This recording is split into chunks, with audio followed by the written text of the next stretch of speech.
শুধু অক্ষর থাকবে, পালন করা হবে না।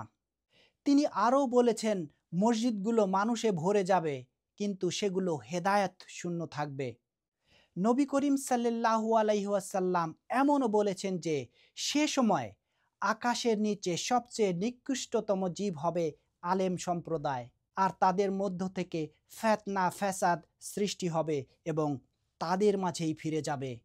রাসূলুল্লাহ সাল্লাল্লাহু আলাইহি ওয়াসাল্লাম এক এক করে শুধু এই সমস্যার কথাই বলে যাননি, বরং এর সমাধানও জানিয়ে গেছেন। তিনি বলেছেন, আল্লাহ স্বয়ং নিজেই একজন ব্যক্তিকে আবারও এই পৃথিবীতে পাঠাবেন। নবীজি একথা কোথাও বলেননি যে মানুষ একত্রিত হয়ে কমিটি গঠনের মাধ্যমে সিদ্ধান্ত নিবে তাদের কি করতে হবে। তিনি এটাও বলেননি যে কোরআন পড়ে মানুষ নিজেরাই পথ খুঁজে নেবে, বরং তিনি বলেছেন আল্লাহ নিজেই একজন মহান ব্যক্তিকে এই পৃথিবীতে আবারও পাঠাবেন, যিনি হবেন একজন ইমাম মাহাদি এবং শেষ জামানার মসিহ, যিনি শেষ যুগে আগমনের মাধ্যমে ইমানকে পুনর্জীবিত করবেন। তিনি ইসলামকে তার আসল রূপে পুনরুজ্জীবিত করবেন এবং মানুষকে আবারও ইসলামের মৌলিক শিক্ষায় ফিরিয়ে আনবেন।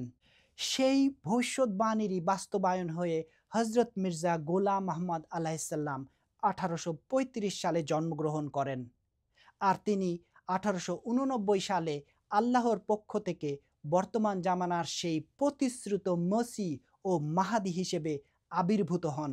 এই সেই মহান ব্যক্তির আগমনের কথাই বিভিন্ন হাদিসে বারবার উল্লেখ করা হয়েছিল।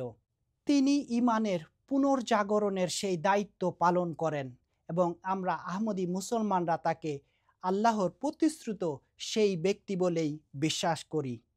অনেকে তার আগমনের অপেক্ষা করছেন, তিনি আসবেন, কিন্তু আমাদের অপেক্ষা শেষ। আমরা তাকে গ্রহণ করেছি, কারণ 1889 সালের 23শে মার্চ বিশ্ব ধর্মের ইতিহাসে এক গুরুত্বপূর্ণ মাইলফলক হিসেবে চিহ্নিত হয়ে আছে।